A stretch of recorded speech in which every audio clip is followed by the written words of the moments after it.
tanpa membuang masa, saya terangkan sedikit apa yang kita buat dekat sini sebenarnya. Kebanyakan education kemungkinan susah untuk anda sustain ataupun untuk teruskan kerjaya dalam bidang yang kita minat sebab saingan itu terlalu tinggi. Okay, so kita buat satu program yang mana kita gabungkan pendidikan dan juga kerjaya, kerjasama, kolaborasi, untuk memastikan, sebab saya dengar memang tinggi GE, Graduate Employability, tapi dari segi gajinya masih lagi rendah. So itu adalah salah satu usaha untuk yang kita cuba buat untuk naikkan kadar gaji minimum student graduate daripada universiti lokal. Antara pilihan ataupun sedikit yang kita nak share sebenarnya 2 minggu lepas saya ada high tea session lah bersama dengan Fukui Prefecture. Prefecture ni macam negeri lah, daripada Fukui. Merupakan seorang assembly member. Dia mungkin kalau senang nak faham, dia seorang ahli parlimen lah untuk kawasan Fukui ni. Mr. Shimada-san. Apa yang dia bagi tahu is memang Fukui ni sangat kekurangan pekerja, and then dalam Fukui ni ada satu daerah ni nama dia Echizen. Di Echizen ni sebenarnya ada seorang orang Malaysia yang bekerja dengan orang cakap apa, kalau senang nak faham, majlis daerah lah. Majlis daerah ni dia bekerja dalam tu. Orang Malaysia tapi bekerja kerajaan, dia jadi kerja government dengan kerajaan. Kerja government dengan kerajaan. Dia dah start satu usaha untuk mempromosikan Fukui ni, menarik lebih ramai orang muda, dia cakap. Sebab di Fukui ni terlalu ramai aging society, aging population, yang menyebabkan kekurangan tenaga kerja, dia cakap. Sebab Fukui ni banyak kilang. Contohnya kilang yang berkaitan dengan tekstil, kilang-kilang yang ada buat small orang cakap apa, dia panggil level SME punya kilang. Tapi mereka ni sangat susah untuk mencari pekerja, dan juga mereka nak mencari orang yang sudi untuk berpindah duduk di Fukui. Sebab dia cakap dia nak naikkan population dekat Fukui ni. Cakap kawasan yang dia bertanding dulu, cakap population hanya dalam 8,000 orang. So ada satu kawasan tu 8,000 orang, which is sangat-sangat sikit. 8,000 orang ni kalau laki bini pun baru hanya ada 4,000 keluarga. So 4,000 keluarga ni level-level, kalau kita di sini mungkin Shah Alam pun beratus ribu orang. Tapi di Fukui, salah satu daerah tu hanya ada 8,000 orang. So Shimada-san cakap, kalau ada usaha ataupun collaboration yang kita boleh buat, dia nak tarik lebih ramai lagi orang Malaysia untuk datang ke Fukui lah.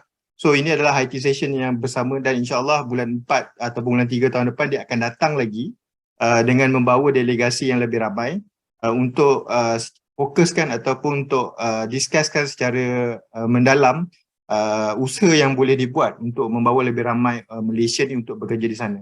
So kalau kita tengok anda yang berada dalam sesi pada malam ni, kalau dilihatkan ada yang boleh masuk ke bawah machine part tooling industry, ada yang industrial machinery industries, ada electric, electronic and information industries. So kalau dalam grup tu ada 200 orang dibanding dengan 4,700 peluang pekerjaan, ataupun ini adalah numbers yang mereka perlukan, pekerja yang diorang perlukan, sehingga tahun 2025. Ini data ini dikeluarkan oleh immigration, dia punya immigration yang mana dia buat satu forecast. Ini adalah numbers pekerja yang diperlukan di Jepun. Kalau paling tinggi ni memang is care worker. Kenapa care worker? Yang macam nurse tu sebab aging population. So in between 5 years, dia target sebenarnya 2020 hingga 2025. Total pekerja yang diperlukan is 345,000. Jadi peluang untuk anda pergi dan bekerja di sana adalah sangat-sangat tinggi. Tapi dengan syarat anda mesti ada bahasa Jepun. Itu adalah the first thing first yang mesti ada. Kalau anda tengok personal kriteria dia tak tulis anda adalah pelajar 8A ke, straight A ke, 20A ke, tidak. Itu bukan yang dia mahukan. Tapi apa yang diperlukan adalah Japanese language test. Sekurang-kurangnya N4. So program yang kita nak buat, kita tak nak bagi N4, kita nak bagi N3. Level N3 is yang lebih tinggi daripada N4 dan ada peluang yang lebih banyak untuk anda bekerja di sana. So total numbers yang mereka perlukan, ingat total numbers ni is 345,000. 345,150. So yang hadir pada malam ni Dibandingkan dengan 345,000, 150 tu mungkin anda semua. Okay?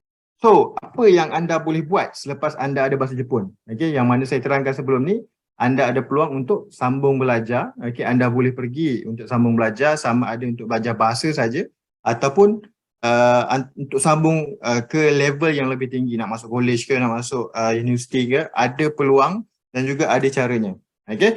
Kemudian yang utamanya adalah kita nak dapatkan peluang pekerjaan. Okay? Kalau tak dapat pergi ke Jepun pun, okay, syarikat-syarikat Jepun ataupun multinational yang ada kat Malaysia ni sangat-sangat memerlukan Japanese speaker dekat Malaysia.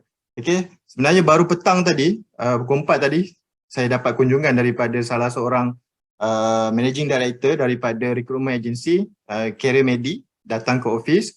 Dia bincangkan pasal demand ataupun dia bagi tahu ada tak lagi Japanese speaker, sebab dia cakap sekarang ni beberapa restoran, hotel dia cakap, dan juga banyak lagi kilang Jepun yang dekat Malaysia ni, dia sangat-sangat susah nak cari pekerja yang tahu berbahasa Jepun ataupun Korea. Okay, tapi yang dia nak fokuskan is bahasa Jepun lah, sebab klien paling banyak is bahasa Jepun. Okay, so bayang managing director, okay, daripada recruitment agency datang untuk tanya, dia cakap sabar, kita kena tunggu 2 tahun saja. Sebab student yang kita nak dapatkan student mechanical, student electrical, okay, student applied science, okay, student chemical ni semua masih lagi baru nak mula belajar, dia cakap. So kalau boleh tunggu 2 tahun, dia cakap tak boleh tunggu 2 tahun. Kalau boleh hari ni, dia nak hari ni juga database tu. So ini adalah peluang yang kita cuba bagi, okay, kepada pelajar-pelajar, terutamanya pelajar UMP ni, sebab saya sangat-sangat yakin, okay, sebab ramai, kalau 30% lecturer graduate UMP ni adalah bekas pelajar di Jepun, of course mesti tahu kelebihan bahasa Jepun dan juga tahu macam mana potensial, okay, yang ada dalam UMP ni untuk dikembangkan ke luar negara. Okay, so itu adalah fokus dia. Okay, di bawah Yayasan Ehwal Siswazah pun kita nak jalankan program. Okay, minggu depan pun saya ada meeting dengan Kementerian Sumber Manusia untuk berkenaan dengan data yang tadi tu. Sebenarnya dah approach government. Okay, dah approach government Malaysia bulan Mei hari tu, semasa delegasi PM ke Jepun. Okay, mereka dah ada satu MOU persefahaman, okay, pertukaran note berkenaan dengan skill worker ni untuk dibawa ke Jepun.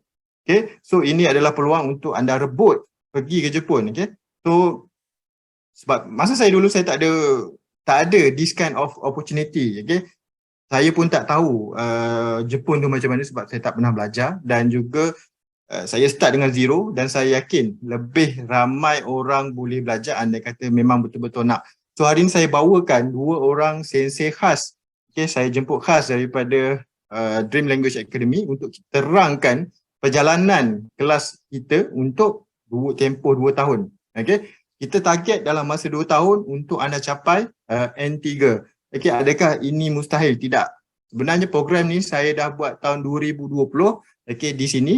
Okay, kita target lebih tinggi N2, dan ada student yang memang betul-betul boleh capai N2. Okay, yang mana sekarang okay, sedang bermilih beberapa company Jepun untuk dia accept job offer. Okay, so kalau ada N3, N2, N1, of course anda ada peluang yang lebih cerah untuk dapat gaji yang lebih tinggi. Yang mana bagi saya 2 tahun di Malaysia tak cukup. Okay, anda ada peluang, dapatkan peluang ini, grab this opportunity untuk bekerja di Jepun. Tak payah lama. Saya bukan nak minta kerja sampai 20 tahun, 30 tahun. Tidak. Setahun pun sudah cukup, okay, untuk anda capai level bahasa yang lebih tinggi. Boleh pulang ke Malaysia kalau nak. Kita akan bantu untuk masukkan ataupun untuk buat placement anda ke agensi ataupun organisasi syarikat Jepun ataupun multinational.